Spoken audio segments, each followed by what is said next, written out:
All right, we're going to see if we can't get this project with Blue Thunder finished up today, get it ready for our trip starting here on May 17th. Going to replace the radiator hoses today. They finally came in yesterday. So and take care of that, see how that goes. Going to take the radiator cap off first to open up the cooling system. And then this bolt right here is supposed to be the drain bolt.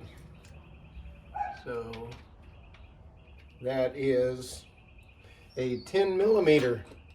Got to take care of this socket though. You know how these 10 millimeter sockets can end up disappearing.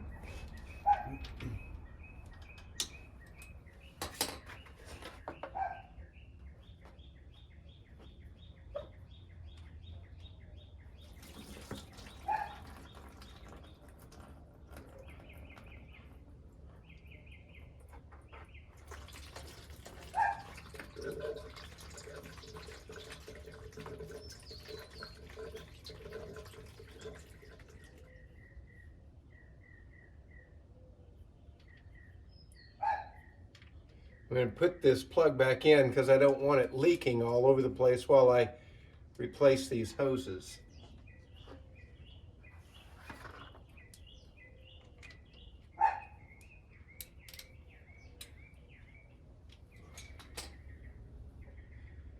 Next thing to do is loosen the hose clamps.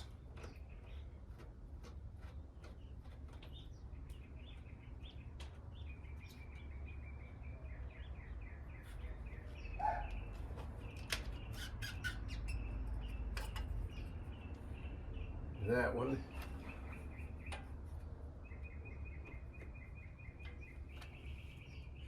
Now, I never did really see anything wrong with these hoses, but as I said before, I'm really not sure how many miles this bike has on it and what kind of maintenance has ever been done to it.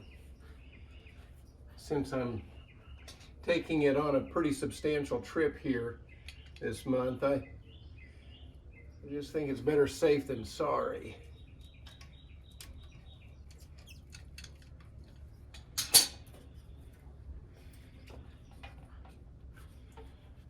All right.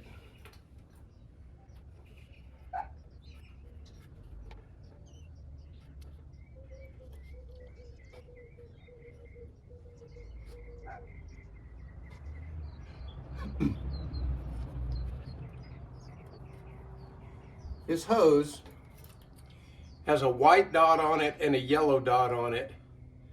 The white dot is supposed to go into where the engine and the yellow dot where the radiator is.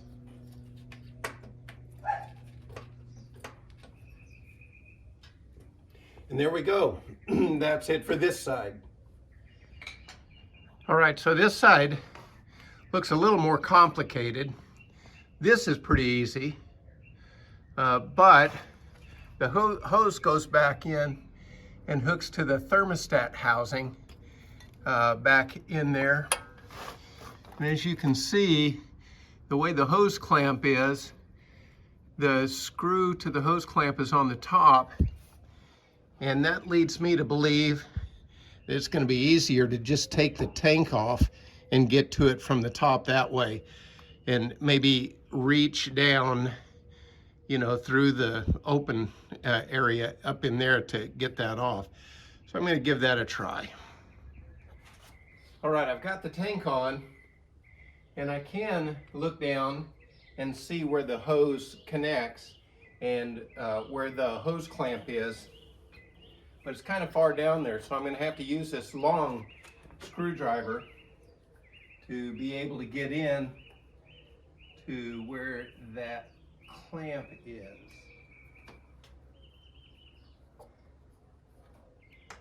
There we go.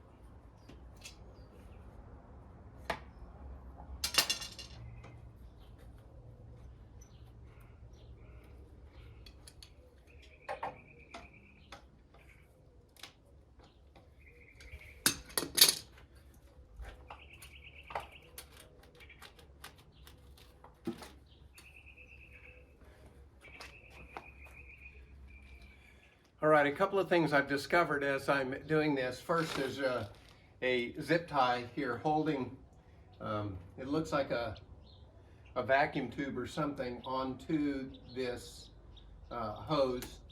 I have some other zip ties, so I'm just going to clip this one off. Yeah, it's just a zip tie.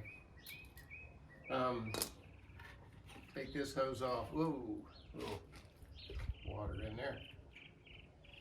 The other thing I discovered, where this hose goes into the thermostat housing, there are two small hoses.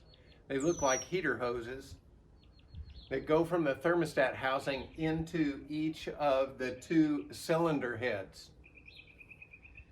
I didn't know that, and I didn't order those.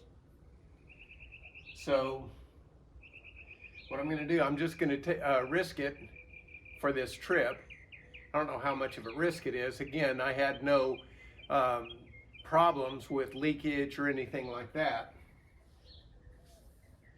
But they're not just straight hoses, they are curved hoses, so they would be a special order, and again, probably take 2 weeks, and that's outside of the time frame for me.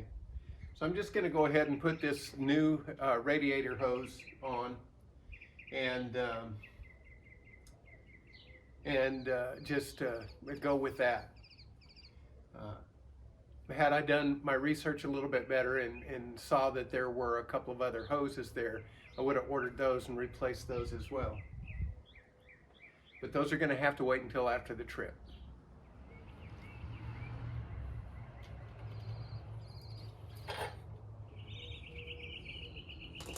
All right, now it's just a matter of putting the antifreeze mix back in it and starting it up and checking it for leaks.